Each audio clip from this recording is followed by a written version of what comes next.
Que bom estar com você mais uma vez, meu amigo da internet e também da TV Novo Tempo, que acompanha o programa Revivados por Sua Palavra. Cada dia, cada manhã, nós estamos estudando um capítulo diferente das Sagradas Escrituras. O livro é o livro de Ezequiel. Cada dia, um capítulo de Ezequiel. E cada dia recebendo as bênçãos de Deus, porque Deus fala conosco através da Bíblia. Quando nós oramos, nós conversamos com Ele. Quando nós abrimos as Escrituras, nós ouvimos a sua voz. É por isso que é importante ler a Bíblia com oração. Então, eu gostaria de convidá-lo para orar.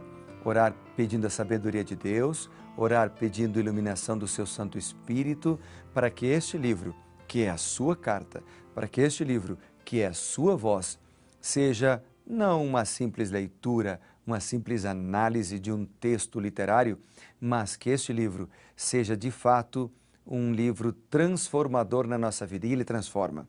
A Bíblia muda vidas, muda gente, transforma bêbados em pessoas sóbrias, transforma mentirosos em pessoas honestas, transforma infiéis em pessoas fiéis, muda famílias, famílias que estavam desestruturadas, os pais brigavam com os filhos, filhos que brigavam com os pais, passam a viver em harmonia quando começam a estudar a Bíblia, porque este livro é um livro diferente dos outros.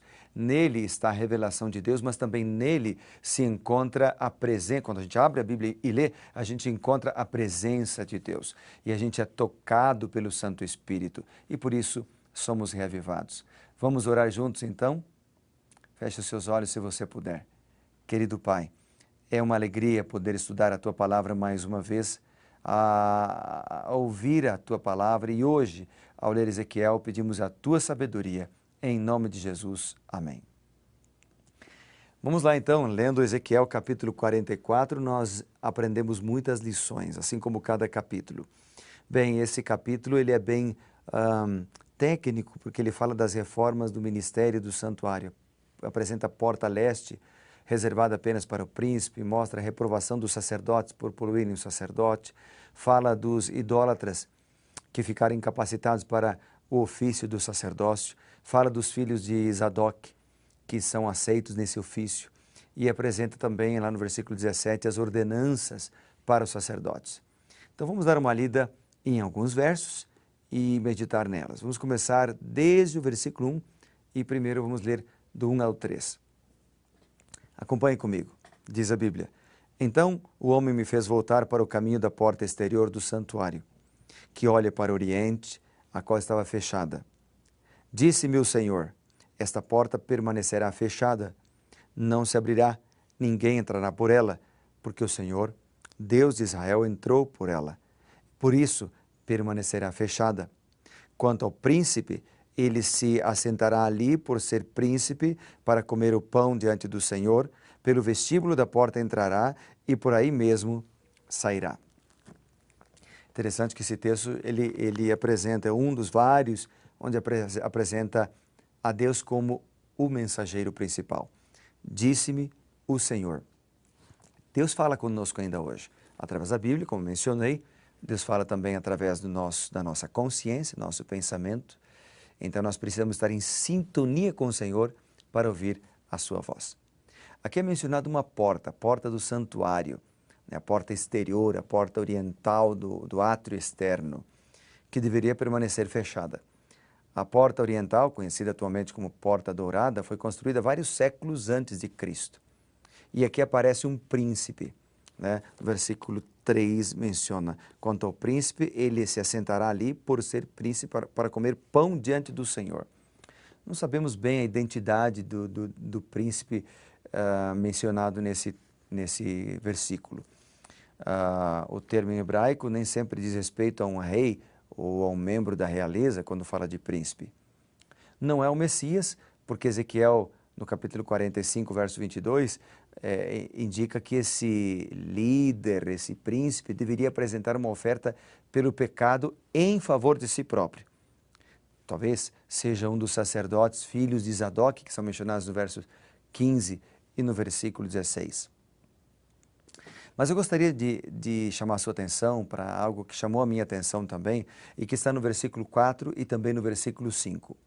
No verso 4 a Bíblia diz: Depois o homem me levou pela porta do norte, diante da casa. Olhei e eis que a glória do Senhor enchia a casa do Senhor. Então caí rosto em terra. Disseram-me o Senhor: Filho do homem, nota bem, vê com os próprios olhos e ouve com os próprios ouvidos tudo quanto eu te disser de todas as determinações a respeito da casa do Senhor e de todas as leis dela. Nota bem, quem pode entrar no templo e quem pode ser excluído do santuário. Interessante que no verso 4 aqui nós lemos sobre reverência, porque quando a glória do Senhor encheu a casa de Deus, o profeta caiu com o rosto em terra, adorando o Senhor e respeitando a Deus. E o verso 5 aparece uma expressão que me chamou a atenção, que é ver com os próprios olhos e ouvir com os seus ouvidos. Ou seja, nós temos a oportunidade, assim como o profeta, nós hoje temos a oportunidade, eu tenho, você tem, de ouvir a voz de Deus. Se nós quisermos, nós podemos ver, ou seja, contemplar milagres do Senhor em nossa vida, porque Ele ainda hoje atua, Ele ainda hoje opera grandes milagres em nossa vida, milagres na área da saúde, mas também milagres na área saúde física, saúde mental, mas também na área espiritual, né? Como mencionei bem no início, transformando famílias. Então, Ele opera milagres e a gente pode ver esses milagres quando a gente começa a se envolver com as coisas de Deus, se envolver com o Senhor. Outros versículos que gostaria de destacar estão desde o verso 4 até o verso 9, que diz: Depois o homem me levou pela porta do norte, diante da casa, olhei e eis que a glória do Senhor enchia a casa do Senhor e caí em terra. Isso aí nós lemos antes, né? Agora vamos ao verso 6, que diz: Dize aos rebeldes, a casa de Israel, assim diz o Senhor Deus, bastem-vos todas as vossas abominações, basta, ó casa de Israel, porquanto introduzistes estrangeiros incircuncisos de coração e de carne para estarem no meu santuário, para o profanarem em minha casa, quando ofereceis o meu pão, a gordura e o sangue, violastes a minha aliança com todas as vossas abominações. E aí diz no verso 8, não cumpristes as prescrições a respeito das minhas coisas sagradas, antes constituístes o vosso lugar estrangeiros, constituístes estrangeiros para executar o serviço no meu santuário. Assim diz o Senhor Deus, nenhum estrangeiro que se encontra no meio dos filhos de Israel, que são incircuncisos de coração ou de carne, entrará no santuário. Então aqui nós temos uma comparação que no verso 4, que nós mencionamos antes, mostra um profeta que tem reverência para com o Senhor. Mas do versículo 6 em diante, nós vemos filhos rebeldes que desobedecem, que transgridem, que não respeitam a Deus. E uma maneira da gente ser irreverente é quando a gente não respeita a ordem de Deus, não respeita o que Deus pediu de nós. E aqui nós temos Ezequiel tendo uma outra visão surpreendente da glória de Deus. Ele se curva para adorar, porém também o texto menciona pessoas que não se curvam. Deus exigiu que o seu povo seguisse as suas determinações, com precisão, com fidelidade. Ele enfatizou a necessidade da santidade, a necessidade da justiça, principalmente porque havia muitas abominações, transgressões para com as regras do Senhor que haviam sido estabelecidas. Então, ele bate nessa tecla, fidelidade, obedecer o que o Senhor havia pedido, cumprir exatamente aquilo que Deus havia ordenado, para que não houvesse consequências negativas. Ok? Então, quando nós olhamos para Ezequiel capítulo 44, é um chamado de Deus para a nossa fidelidade. É um chamado de Deus para que nós possamos ter reverência. É um chamado de Deus para que a gente possa honrar o nome do Senhor. É um chamado de Deus para que a gente possa honrar aquilo que Ele pede de nós, ou cumprir as ordens que Deus pede de nós. No versículo 10 fala de apostasia dos levitas.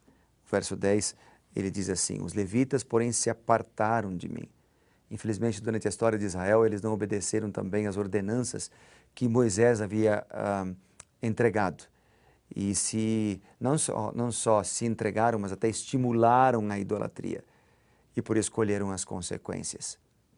Sabe, nós colhemos as consequências das nossas próprias escolhas e por isso Deus nos dá sabedoria para que a gente possa fazer boas escolhas. Nos versículos 11 e 14, Deus então explica a Ezequiel por que os levitas seriam limitados, por que seriam determinados a tipos de serviços no templo. Por exemplo, eles não poderiam ser sacerdotes, mas podiam atuar como ministros, como servos, como auxiliares. Não podiam servir no átrio interno ou no templo, né, onde estavam as coisas sagradas, mas podiam supervisionar as atividades gerais no complexo do templo. Deus orienta, cuida e tem misericórdia. O versículo 15 diz assim, há uma expressão que aparece no versículo 15 que diz assim, falando dos sacerdotes levitas, diz assim, eles se chegarão a mim para me servirem.